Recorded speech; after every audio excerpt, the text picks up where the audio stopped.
Welcome to the channel dear students. ये आपके class 9th की जो बुक है बिहाइव, उसका ये सेकंड चैप्टर है द साउंड ऑफ म्यूज़िक। हम लोग उसका सेकंड पार्ट आज कवर करेंगे। इसके पहले वाले वीडियो में हम लोगों ने फर्स्ट पार्ट कवर किया था, उसमें एवलिन ग्लीनी के बारे में था। उसका लिंक डिस्क्रिप्शन बॉक्स पे दिया हुआ है, आप वहाँ से उसे कवर कर सकते हैं। आज हम पढ़ेंगे जो पार्ट वो शहनाई के बारे में है कि शहनाई को कैसे अचीवमेंट मिली। तो चलिए स्टार्ट करते हैं। जो औरंगजेब था उसने अपने कोर्ट में पुंगी पर बैन लगा दिया था। पुंगी एक म्यूजिकल इंस्ट्रूमेंट था, उस पर उसने बैन इसलिए लगाया था क्योंकि उसकी साउंड उसे बिल्कुल भी पसंद नहीं थी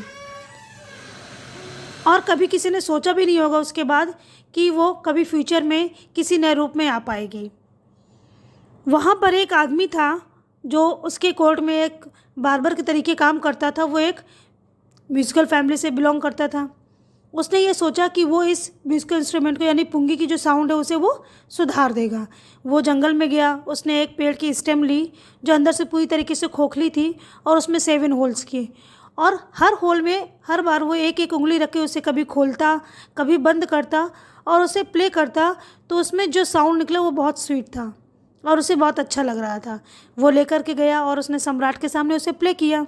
उसकी आवाज़ तो सबको बहुत अच्छी लगी और धीरे धीरे उसकी साउंड को सब लोग उसे ऑस्पिशियस मानने लगे, शुभ मानने लगे। अब तो शादियों में भी और टेम्पल्स में उसे प्ले किया जाने लगा था। लेकिन अगर हम ये कहें कि इसे क्लासिकल रूप में कौन लेकर गया तो वो थे उस्ताद बिस्मिल्लाह खां। इन्होंने इसको ऊंचाइयों पर पहुंचाया। ये इनकी कहानी बहुत छोटे से ही स्टार्ट हो गई थी। जब वो 5 इयर्स के ही थे, इनका जो जन्म हुआ था वो बिहार में हुआ था 21 मार्च 1916 को और ये म्यूजिकल जो फैमिलीज़ थी उन्हीं से ही बिलोंग करते थे। इनके ग्रैंडफादर फादर सब लोग शहनाई वादक ही थे और सभी लोग इसको किसी राज दरबार में किसी भी मंदिर में इस तरीके से प्ले करते थे। इन्होंने बहुत छोटी आयु में ही इसको बजाना स्टार्ट कर दिया था। ये अपनी माँ के साथ जब अपने मामा के घर जाते थे बनारस में, तो इनके मामा लोग भी शहनाई का ही प्रैक्टिस करते थे और उसको देख करके वो बहुत खुश होते थे। उसके मामा उनको विष्णु जी के मंदिर में ले जाते थे, वहाँ पर उनके मामा शहनाई बजाते थे और ये वहाँ पर बैठ करके बस मंत्रमुग्ध होकर के सुनते रहते थे। धीरे धीरे उनको भी इसके लेसन लेने मिलने लगे। ये उसको लेते, उन्हें बहुत अच्छा लगता, फिर वो उसकी प्रैक्टिस करते। कभी कभी तो ये क्या करते थे कि गंगा नदी के किनारे जा कर के इसका अभ्यास करते थे और उन्होंने प्रैक्टिस करते करते इतने सारे उससे राग निकाल लिए, यानी एक साउंड कह सकते हो जो अलग अलग तरीके से होते हैं, उन्होंने वो निकाले जो कभी कोई सोच नहीं सकता था कि शहनाई से हम लोग ऐसे राग भी निकाल सकते हैं। 14 इयर्स की टाइम पर ये अपने मामा के साथ इलाहाबाद में एक म्यूजिकल कंसर्ट में गए और उस कॉन्सर्ट में उन्होंने जब प्ले किया तो वहाँ पर एक उस्ताद आए थे फयाज़ खां। उन्होंने उनको पैट किया और कहा कि तुम हार्ड वर्क करो और बहुत आगे जाओगे। 1938 में जब ऑल इंडिया रेडियो में स्टार्टिंग हुई तो इनको बहुत बड़ा चांस मिला और उन्होंने वहाँ पर अपना शहनाई वादन का प्रोग्राम स्टार्ट कर दिया। उसके बाद जब हमारा देश इंडिपेंडेंट हुआ 15 अगस्त 1947 को, तो इन्होंने वहाँ पर भी अपने शहनाई वादन को दिखा करके अपने नेशन को बहुत अच्छे से ग्रीट किया और ये पहले इंडियन थे। उस ऑडियंस में महात्मा गांधी, जवाहरलाल नेहरू, ये सब लोग भी शामिल थे और इसके बाद में इनके म्यूजिकल परफॉर्मेंस के बाद जो चाचा नेहरू जी का जो सबसे फेमस स्पीच है वो उन्होंने दिया, जिसको हम लोग कहते हैं ट्रस्ट विद डेस्टिनी।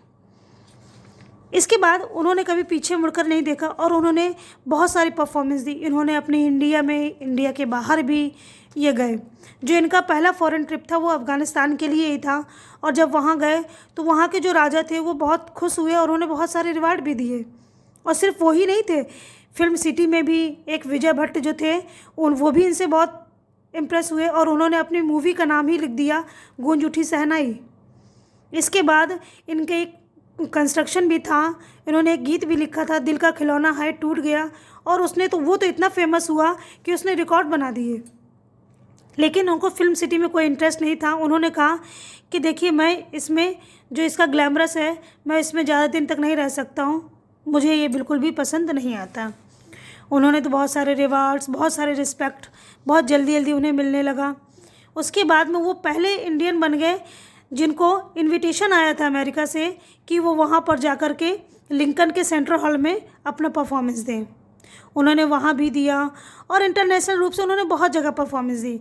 और तो और तेहरान में तो एक ऑडिटोरियम भी था जो उसका नाम रखा गया, वो रखा गया ताहर मौसीकी उस्ताद बिस्मिल्लाह खां, उनके नाम पर ही रखा गया था। फिर उन्हें पद्मश्री, पद्म भूषण, पद्म विभूषण और बहुत सारे अवार्ड्स उन्हें दिए गए। 2001 में उन्हें फिर इंडिया के सबसे बड़े सिविलियन अवार्ड भारत रत्न से भी नवाजा गया। उन्होंने अपनी आँखों से अपनी सारी भावनाओं को व्यक्त करते हुए कहा कि मैं तो केवल ये कहना चाहता हूँ कि हमारे देश के लोग अपने बच्चों को म्यूज़िक की पूरी शिक्षा दें, क्योंकि अब तो दूसरे देश के लोग भी हमारे यहाँ संगीत सीखने आते हैं। ये हमारे हिंदुस्तान की सबसे प्रेशियस ट्रेडिशन है, सबसे महत्वपूर्ण और सबसे मूल्यवान, तो आप इसे ज़रूर अपने बच्चों को दें। इसके बाद उन्होंने विदेशों में जा कर के बहुत सारे परफॉर्मेंस दी और सबका मन मोहा। उन्हें लोग प्यार से खान साहब भी कहते हैं। जब उनसे पूछा गया कि आप सबसे ज़्यादा आपको कौन सी जगह पसंद है, तो उन्होंने कहा कि मुझे तो मेरा देश ही पसंद है। एक उनका एक डिसिपल था, एक शिष्य भी था, उसने कहा कि आप गुरुजी चलिए, मैं आपको अमेरिका में आपके यहाँ की जो वातावरण है वाराणसी का, मैं बिल्कुल हूबहू वैसा ही बना करके दूंगा, आपको मंदिर भी वैसा ही मिलेगा, वैसा ही वातावरण मिलेगा। तो खान साहब ने कहा कि क्या तुम गंगा को भी वहाँ ले जाओगे? बस जब उन्होंने ये दिल छूने वाली बात कह दी तो उन्होंने कहा कि यही कारण है कि जब मैं विदेश में होता हूँ तो मुझे हिंदुस्तान याद आता है, और जब मैं मुंबई में होता हूँ तो मैं केवल वाराणसी और पवित्र गंगा को ही याद करता हूँ, और जब मैं वाराणसी में होता हूँ तो मैं अपने डुमराव गांव के जो अद्भुत मठ हैं मैं उनकी कमी महसूस करता हूँ।